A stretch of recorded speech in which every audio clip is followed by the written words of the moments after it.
1896 সালে Henry Becquerel তেজস্ক্রিয়তা বা রেডিওঅ্যাক্টিভিটি আবিষ্কার করেন। তেজস্ক্রিয়তা বলতে আমরা মূলত যা বুঝি সেটি হচ্ছে কোনো একটা পরমাণুর নিউক্লিয়াস যখন অস্থায়ী হয়ে যায় তখন সেখান থেকে আলফা কণা, বিটা কণা এবং গামা রশ্মির নির্গমন ঘটে। তা তো আমরা সবাই জানি। আজকে আমরা জানবো এই যে তেজস্ক্রিয়তার মতো ঘটনাটি আছে সেটি আসলে কেন হয়। ব্যাপারটা আসলে কার্বনের একটি আইসোটোপ অর্থাৎ কার্বন 14 দিয়ে ভালো মতন বোঝা যায়। এখানে কার্বনের নিচে বাঁ পাশে যে সংখ্যাটি রয়েছে অর্থাৎ 6 সেটি হচ্ছে কার্বনের প্রোটন নাম্বার।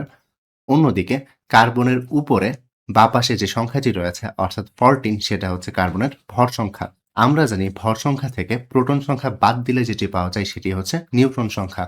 অর্থাৎ এই ক্ষেত্রে কার্বন 14 আইসোটোপে কার্বনের প্রোটন আছে 6টা এবং নিউট্রন আছে 8টা। তো দেখা যাচ্ছে এখানে প্রোটনের সংখ্যা কম এবং নিউট্রনের সংখ্যা বেশি। মূলত কোনো একটা নিউক্লিয়াসে যখন নিউট্রন অথবা প্রোটনের সংখ্যা বেড়ে যায় তখনই তেজস্ক্রিয়তার মতো ঘটনা দেখা যায়। এক্ষেত্রে যেহেতু নিউট্রন সংখ্যা প্রোটন থেকে বেশি হয়ে গেছে বা বেড়ে গেছে অর্থাৎ এখানেও তেজস্ক্রিয়তা দেখা যাবে। তো এই ক্ষেত্রে যেহেতু নিউট্রনের সংখ্যা প্রোটন থেকে বেড়ে গেছে তাই নিউট্রনগুলো প্রোটনে রূপান্তরিত হতে চায়। আমরা সবাই তো জানি প্রোটনে প্রোটন থাকে একটা এবং প্রোটনের ভর সংখ্যা হচ্ছে 1। অন্যদিকে নিউট্রনে কোনো প্রোটন না থাকাতে নিউট্রনের প্রোটন সংখ্যা হবে 0 এবং নিউট্রনের যে ভর সংখ্যা সেটি হবে 1। বাট এখানে একটা প্রবলেম আছে। প্রবলেমটা হচ্ছে যখনই একটা নিউক্লিয়ার বিক্রিয়া লিখতে হয় তখন বিক্রিয়কের ভর সংখ্যা এবং প্রোটন সংখ্যা উৎপাদের ভর সংখ্যা এবং প্রোটন সংখ্যার সমান হতে হয়। কিরকম? এখানে দেখা যাচ্ছে বিক্রিয়কে ভর সংখ্যা আছে 1, অন্যদিকে উৎপাদে ভর সংখ্যা আছে 1, যেটি আসলে নিয়ম ফলো করেছে।